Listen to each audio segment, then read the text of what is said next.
the Shed. I'm here with Pete Bond, and I'm so excited because this is our first interview. And let's just start off. So, who are you? What are you doing now? And where are you? Um, I was spent 28 years at the Metropolitan Opera playing in the trumpet section. Started out on second, and then when my friend and colleague Jim Pandolfi retired, I moved over to third. I like to say further from the scene of the crime, but anyway, I slid over to third, which is a little bit more interesting chair than second, a little more soloistic and some more opportunities. And so I retired in 2020.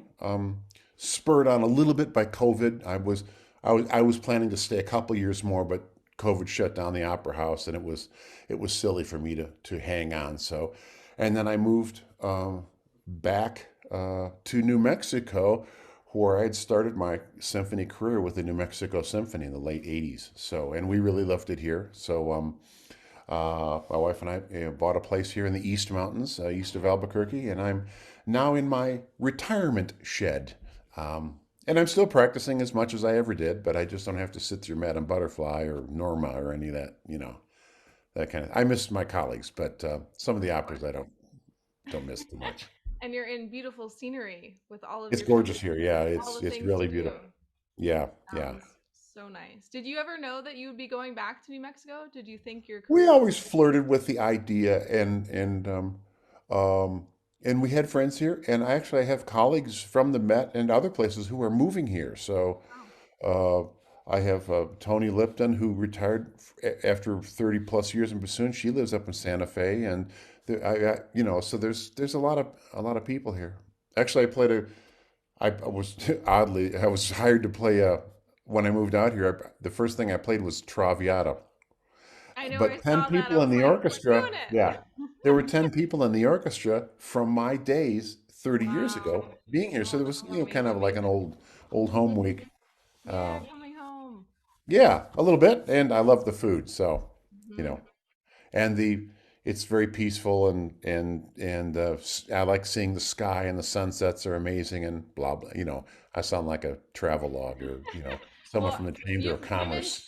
convinced me. I'm booking the trip. Um, so one of the reasons why I originally wanted to talk was about your book, The Singing Okay. Trumpet.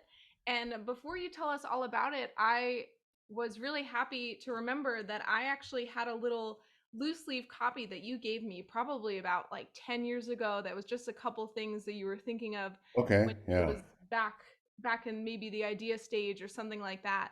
And Yeah. so Very it's early. cool Yeah. to see how everything has changed and developed. Of course, like so many things have happened.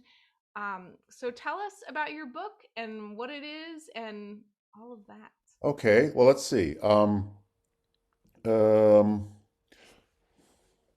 Here, this is what it looks like.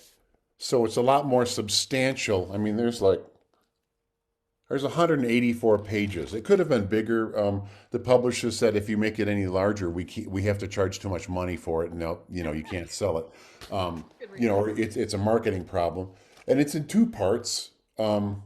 First part is theory, and that's mostly text and funny pictures, cartoons, and I find that a lot of players will they'll both respond to and remember diagrams and pictures more than text. And I found that extra helpful when a student comes to me and maybe or I've taught people from Czechoslovakia and Puerto Rico and Mexico and stuff. And when there's a language problem, I can show them the picture and they go, "Oh," and it's I didn't intend it for that reason, but it's been a very helpful teaching it, crossing that language boundary.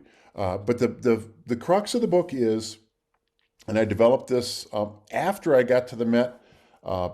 My background is very unconventional. I didn't go to any fancy conservatories or wonderful music camps or, that kind of thing. I was a drum and bugle corps guy and a real meathead, and then I had to and I got into a college by the skin of my teeth and then had to play, catch up for the next, 10, 20 years. And I still feel like I'm doing that. But in any case, so the book is a little unconventional, and the basis is using singing and speech as literal models.